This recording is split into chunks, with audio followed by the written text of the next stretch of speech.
زمانے بھر میں یہ قاعدہ ہے کہ جس کا کھانا اسی کا گانا۔ حضرت حکیم الامت فرماتے ہیں کہ زمانے بھر میں یہ قاعدہ ہے کہ جس کا کھانا اسی کا گانا، تو جن کا ہم کھا رہے ہیں انہی کے پھر گیت ہم گا رہے ہیں۔ کائنات ارضی اور سماوی پر سب سے بڑا، سب سے شاندار، سب سے خوبصورت، سب سے ٹھنڈا، سب سے امن والا جو انقلاب ہے وہ میرے نبی پاک نے برپا فرمایا۔ بڑی یہ کم نصیبی ہے کہ مسلمانوں میں فرقے بن گئے اور امت تقسیم ہو گئی اور تقسیم ہونے سے کمزور ہو گئی۔ لیکن افسوس کی بات یہ ہے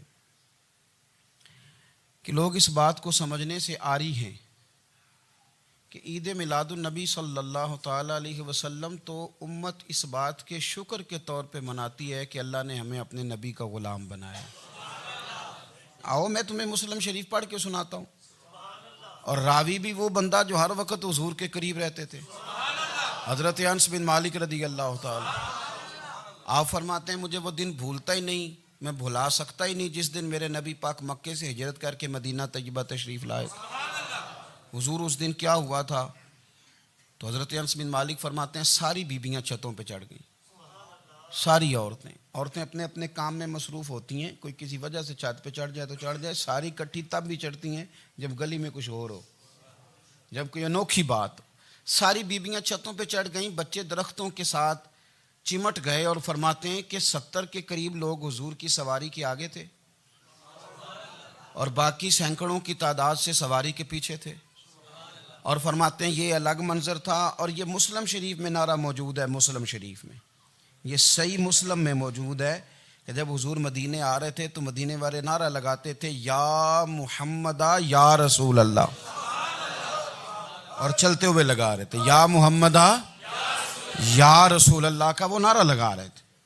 اور پھر حضرت انس بن مالک فرماتے ہیں یہ دو منظر یہ تھے، ایک تیسرا منظر بھی تھا۔ مدینہ شریف کے اندر کچھ قبیلے تھے، آج بھی ایسا ہونا نہیں چاہیے، یہ اسلام نہ صرف اس کو ناپسند کرتا ہے بلکہ اس کی تردید کرتا ہے۔ چھوٹی برادری بڑی برادری آج بھی تقسیم ہے، نہیں ہونی چاہیے۔ عرب کے اندر بھی تقسیم تھی، کچھ قبیلوں کو چھوٹا جانتے تھے، کچھ کو بڑا جانتے تھے۔ ایک قبیلہ تھا بڑا قبیلہ، بنو نجار کا، چودھریوں کا قبیلہ، سیٹھوں نوابوں کا قبیلہ، بڑے لوگوں کا قبیلہ۔ اس قبیلے کی بیٹیاں ایک کونے میں دف لے کے بیٹھ گئیں۔ نبی پاک صلی اللہ تعالیٰ علیہ وآلہ وسلم کے غلاموں بات کو سمجھیں۔ ایک منظر یہ کہ عورتیں چھتوں پہ، آج ہم منع کریں گے کیونکہ یہ پردے کی آیتیں نازل ہونے سے پہلے کی بات ہے، اب آیتیں آ گئیں، اب ہم یہ اجازت نہیں دیتے۔ عورتیں چھتوں پہ چڑھ گئیں، مرد گلیوں میں نعرے لگانے لگے، اور بنو نجار قبیلے کی بیٹیاں، چھوٹی بچیاں وہ ایک کونے میں دف لے کے بیٹھ گئیں اور وہ پڑھنے لگیں طلع البدر علینا۔ اب تو میلاد غریبوں میں رہ گیا ہے، ہمارے یہاں فیشن ہو گیا ہے، جب حالات خراب ہوتے ہیں تو لوگ برکت کے لیے میلاد کراتے ہیں، اور جب امیر ہو جاتے ہیں پھر انہیں میلاد کے جائز ہونے کی دلیل ہی کوئی نہیں ملتی، پھر وہ یہ فیشن ہے۔ بندہ تھوڑا سا پڑھ جائے نا دو چار چیزیں تو ہر چیز کو غلط کہنا اس کی طبیعت ہوتی، پھر یہ فیشن ہے کہ میری سوسائٹی نہیں ہو گئی، کتابیں نہیں ہو گئیں، فرنیچر نیا ہو گیا، دوست نئے ہو گئے، تو مذہب وہی پرانا۔ اوئے ہوئے کوئی ترقی کرنی چاہیے، پھر وہ ترقی کرتے ہیں بیچارے، اور جن کی پیچھے 10 نسلیں اور 50 نسلیں میلاد مناتی آنے کو اتنی دلیل کوئی نہیں ملی، سبحان اللہ۔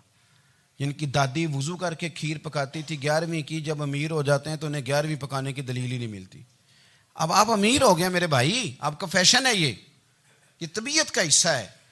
آپ چاہتے ہیں کہ میں وہ کام کروں جو درویش لوگ، سادے لوگ نہیں کرتے، تم اپنے معاملات کو بچانے کے لیے نعرے لگاؤ تو تمہارے پاس ساری دلیلیں ہیں، لیکن یہ تمہارا نصیبہ ہے کہ تم جھوٹوں کے نعرے لگاتے ہو، لیکن یہ غریبوں کا نصیبہ ہے کہ میلاد والے رسول کا نعرہ لگاتے، یہ غریب کا حصہ ہے۔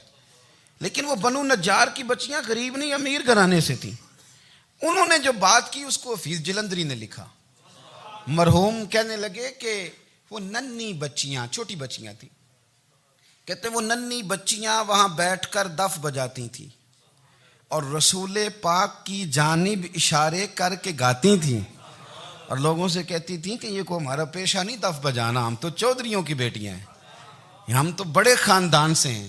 وہ ننھی بچیاں جو بیٹھ کر وہاں دف بجاتی تھیں، رسول پاک کی جانب اشارے کر کے گاتی تھیں اور کہتی تھی ہم ہیں بچیاں نجار کے عالی گھرانے کی، خوشی ہے آمنہ کے لال کے تشریف لانے، ہمیں بڑی خوشی ہے آمنہ کے لال کے، خوشی ہے آمنہ کے لال کے، خوشی ہے آمنہ کے لال کے، ہمیں خوشی ہے آمنہ کے لال کے تشریف، خوشی ہے بس آمنہ کے لال کے تشریف۔ نبی پاک صلی اللہ تعالیٰ علیہ وآلہ وسلم سے امت کا جذباتی رشتہ ہے۔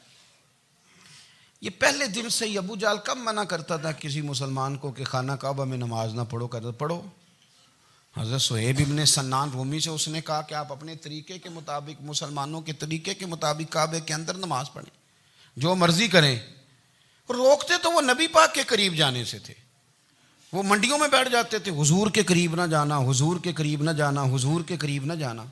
میری بات کو آپ سمجھے اور ہمیشہ یاد رکھیں، امت کا نبی پاک سے جذباتی رشتہ، جذباتی، یہ جو رسول اللہ کی امت ہے یہ گناہ گار ہو سکتی ہے پر اپنے نبی کی غدار نہیں ہوتی۔ میں آپ کو صحیح کہہ رہا ہوں، میرے کلین شیو نوجوان کے کان میں آپ جا کے کہیں نبی پاک، چاہے اس نے نماز نہ پڑھی ہو، چاہے اس نے داڑھی نہ رکھی ہو، آپ حضور کا نام لیں، اس کے رونگٹے کھڑے ہو جاتے ہیں، اس کی طبیعت، اس کا دل دھک دھک کرتا ہے، اس کی ایک ایک روح سے محمد محمد کی آوازیں نکلتی۔ یہ فیض ہے رسول پاک کا اور یہ کرم ہے اللہ کا اس امت کے ساتھ۔ امیر ملت پیر جماعت علی شاہ صاحب محدث علی پوری فرماتے ہیں ایک جگہ ہندوؤں کا جلسہ تھا، ہندو پنڈت تقریر کر رہا تھا، اس نے نبی پاک صلی اللہ علیہ وسلم کی شان میں معاذ اللہ کو بے ادبی کر دی۔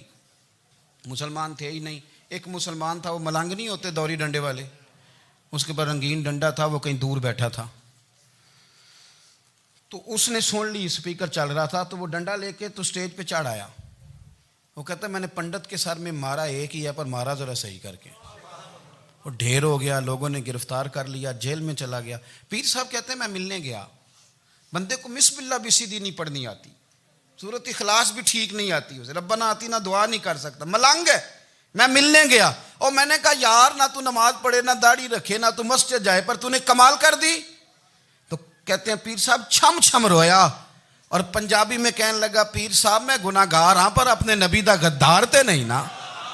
یہ گناہ گار اور غدار میں فرق ہوتا ہے، میں گناہ گار ہوں پر یہ تو نہیں نا کسی کی ضرورت کہ میرے سامنے میرے نبی کے بارے میں بات کر جائے اور ساڈی اچھی تے سچی سرکار نو گل کر جائے۔ یہ بات آپ سمجھیں، دشمن احمد پہ شدت کیجئے، ملحدوں سے کیا مروت کیجئے، شرک ٹھہرے جس میں تعظیم رسول، اس برے مذہب پہ لعنت کیجئے، اور مثل فارض زلزلے ہوں نجد میں ذکر آیات ولادت کیجئے اور یا رسول اللہ کی کثرت کیجئے۔ نبی پاک کا پیار امت کے لیے سرمایہ حیات ہے، رسول پاک کے ساتھ امت کا والہانہ رشتہ ہے۔ نبی پاک کے ساتھ حضرت خبیب کو گرفتار کر لیا مکے والوں نے، اس وقت غربت تھی اسلام پر، مکے میں سارے لوگ کٹھے ہو گئے اور چوک میں پھانسی دینے لگے حضرت خبیب کو۔ کہنا آسان ہے، کرنا بڑا مشکل ہے، بندہ جیل میں الجھ جائے تو میں نے بڑے بڑے سیانے لوگ معافیاں مانگتے دیکھیں، بڑے بڑے لوگ کہتے دیکھے ہیں کہ یہ کام بڑا، قید تنہائی بذات خود ایک مصیبت ہے۔ آپ کو اکیلا رہنا پڑ جائے نا، یہ لاک ڈاؤن ہوا ہے تو لوگ نفسیاتی مریض بن گئے، اکیلے رہنا، تنہا رہنا کوئی چھوٹا کام ہے؟ حضرت خبیب اکیلے اور مکے کا دور اور چاروں جانب کافر، اور چوک میں جب پھانسی پہ لٹکایا جانے لگا تو ابو سفیان بولے اور بول کے کہنے لگے یار بندہ کوئی کام کر کے بڑا پچھتاتا بھی ہے کہ یار نتیجہ کیا نکلا، تو معاذ اللہ آپ کا بھی نتیجہ تو پھانسی ہے، تو آپ کا کیا خیال ہے؟ یہ آپ یقین کریں کہ لوگ صحیح صحیح ساتھ چلتے ہیں، تھوڑی سی دشواری اٹھانی پڑ جائے تو کہتے ہیں میں گاڑی ٹھیک تھا، پر انہی پتھروں پہ چل کے اگر آ سکو تو آؤ، میرے گھر کے راستے میں کوئی کہکشاں نہیں ہے۔ لوگ نا میٹھا میٹھا کھانا چاہتے ہیں، تھوڑا کڑوا آ جائے تو مصیبت بن جاتی، کہتے ہیں سارے ہی فلانے سے پیار کریں گے تو میں کروں گا، سارے مخالفت بھی کریں گے تو ہم انشاءاللہ پیار ہی کریں گے۔ یہ کیا بات ہوئی کہ ہم زمانے کا رنگ دیکھ کے چلیں گے؟ اب بعض لوگ پچھتا رہے ہوتے ہیں حضرت خبیب سے کہا، ابو سفیان نے ابھی کلمہ نہیں پڑھتے تھے، کہنے لگے تو اس وقت پھانسی پہ لٹک رہا ہے اور تیرے نبی مدینے میں اور آرام میں، اور ان کے صحابہ آرام میں، اہل بیت گھر میں، تیرے ذہن میں اگر اس وقت یہ بات ہو کہ اس وقت تیری جگہ پہ وہ ہوتے معاذ اللہ، تو پھر کیا ہوتا؟ مجمع غیروں کا، علاقہ غیروں کا، یہ ٹائم آیا تھا اب نعرہ رسالت لگانے کا، اب ٹائم آیا حضرت خبیب نے نعرہ رسالت لگانا ہے، پر لگانا کس طرح ہے کہ کافر یاد رکھیں۔ حضرت خبیب سے کہنے لگے اگر تیری جگہ حضور ہوتے تو پھر تیرا کیا خیال ہے معاذ اللہ؟ تو حضرت خبیب کہنے لگے تم ابھی بھی نہیں سمجھے؟ ٹھیک ہے میں مکے میں اکیلا ہوں، سارے لوگ مدینے میں ہیں، پر میں پچھتا نہیں رہا، میں تو فخر کر رہا ہوں، میں فخر کر رہا ہوں اس لیے کہ چوری کر کے جان نہیں دے رہا، مدینے والے کی عزت پہ جان دے رہا ہوں، میں فخر کر رہا ہوں۔ فرمایا سن، تو کہتا ہے تیری جگہ حضور ہوتے اور تم انہیں یہاں معاذ اللہ پھانسی پہ لٹکاتے۔ فرمایا سن، میں تو یہ بھی پسند نہیں کرتا کہ میں گھر میں بیٹھا ہوں اور میرے نبی کو ہلکا سا کانٹا بھی چبھ جائے، ہمارا اپنے نبی سے محبت کا رشتہ ہے، ایک کانٹا بھی حضور کے قدم مبارک میں چبھے ہمیں برداشت۔ مجمع ان کا تھا، نعرے لگ رہے تھے، ہم نے مسلمان پکڑ لیا، لیکن حضرت خبیب نے اکیلے، اللہ کرے آپ کو میری بات کی سمجھ آئے، اللہ کرے آپ کو سمجھ آئے، اکیلے جب پھانسی کے تختے کے قریب نعرہ لگایا نا کہ میں تو کانٹا بھی نہیں چبھنے دوں گا اپنے نبی کو، اب سارے ہار گئے۔ اب اس ایک جملے نے نا ان کو شکست خوردہ کر دیا، اب بول کچھ نہیں سکتے تھے، گردنیں جھک گئیں، اور جب سناٹا چھایا تو ابو سفیان ساتھ والے سے کہنے لگا باقی ساری باتیں اپنی جگہ پر ہیں، پر اصحاب محمد سے پیار تو بڑا ہی کرتے ہیں نا، اور وہ کچا رنگ للاری والا جیڑا چڑھ دا تے لیندا رہندا، اے عشق تیرے دا رنگ محمد چڑھ جائے پھر نہیں لیندا۔ کہا یار پیار تو یہ کرتے ہیں نا، اس میں کوئی شک والی بات؟ اس پیار سے کافر ڈرتا ہے۔ نبی پاک کے ساتھ جذباتی وابستگی، حضور کے ساتھ غلاموں کا جذباتی رشتہ، اور نبی پاک صلی اللہ تعالی علیہ وسلم کی آمد پر تشکر کے جذبات۔ امام رازی نے لکھا ہے کہ حضرت موسیٰ کلیم اللہ علیہ السلام نے تورات کی تختیوں کے اندر ایک امت کا ذکر پڑھا کہ جو امت گناہ کا ارادہ کرے گی تو گناہ لکھا نہیں جائے گا جب تک کر نہ لے، اور نیکی کا ارادہ کرے گی تو رب ان کی نیکی لکھ دے گا، اور جب وہ کر لے گی تو اللہ 10 گنا اجر عطا کرے گا، اور وہ ایسی امت ہوگی کہ جن کے چہرے قیامت کے دن نور کی طرح چمکیں گے، اور وہ امت ہوگی جن کی اللہ تعالیٰ زمین ساری پاک فرما دے گا، جہاں نماز پڑھیں گے نماز ہو جائے گی۔ یہ تذکرے پڑھ کے تو حضرت موسیٰ کلیم عرض کرنے لگے اللہ یہ امت میری بنا دے، تو رب کریم نے فرمایا کہ موسیٰ نہیں، یہ تو میرے محبوب کی امت ہے، فرمایا یہ تو میرے نبی پاک کی امت، حضور کی امت۔ اللہ اکبر۔ حضرت موسیٰ معمولی آدمی نہیں، وہ جلیل القدر پیغمبر ہیں جن کا قرآن کے ہر سپارے میں تذکرہ ہے، کہیں واضح طور پہ کہیں اشارتاً، ہر پارے میں۔ اور حضرت موسیٰ اللہ کے وہ نبی ہیں جو رب سے ڈائریکٹ باتیں کریں کوہ طور۔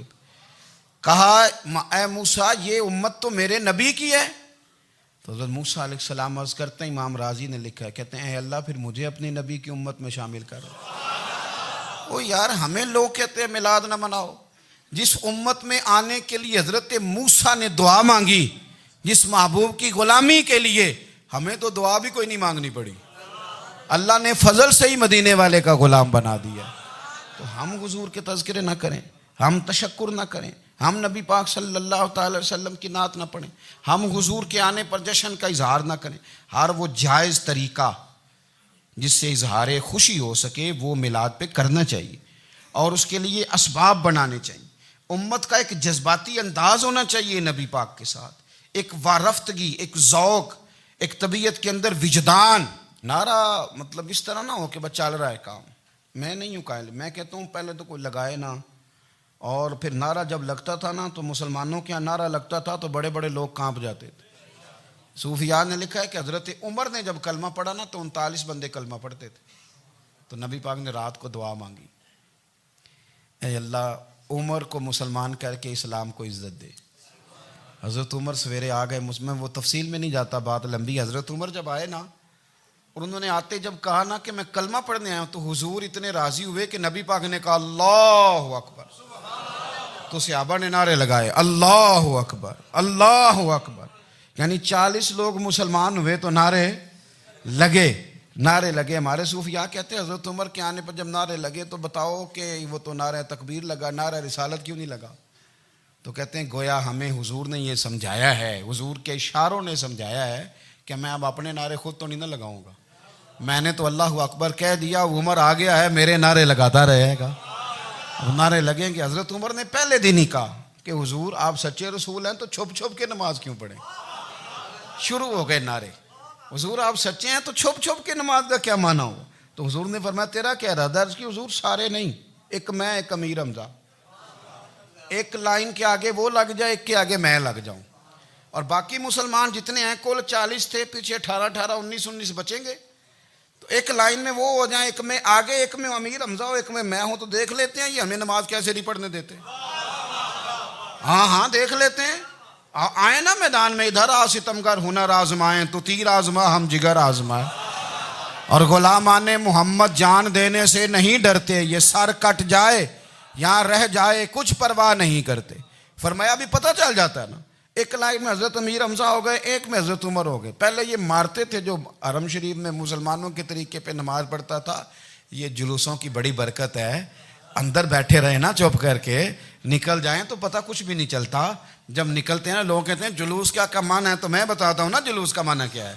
حضرت عمر نے باہر نکلے 2 لائنوں کا جلوس، لمبا بھی کوئی نہیں، بندے بھی 40، اور جناب فاروق اعظم باہر نکلے تو عمر کا نعرہ، عمر کا، حضرت عمر نے یوں کر کے آستینیں بازو کی چڑھا لیں، اور اپنے گلے میں جو ان کے رومال تھا نا اس کو یوں سینے پہ باندھا، اور اس ہاتھ میں تلوار تھی تو یوں کر کے باہر لہرائی، کہنے لگے او مکے کے کافرو ادھر آؤ میرے سامنے، جس نے اپنی بیوی بیوہ کرانی ہو، جس نے بچے یتیم کرانے ہوں، وہ آئے میدان میں، مصطفیٰ کے غلام آج سڑکوں پہ نکل آئے میدان میں ہمارے سامنے ہمارا مقابلہ کرے، آئے نا میدان میں، ہم نکلے ہیں، اب ہم یہاں کعبے میں اعلانیہ نماز پڑھیں گے، ہم پڑھیں گے، طاقت ہے تو آؤ نا ہمارا مقابلہ کرو، آؤ۔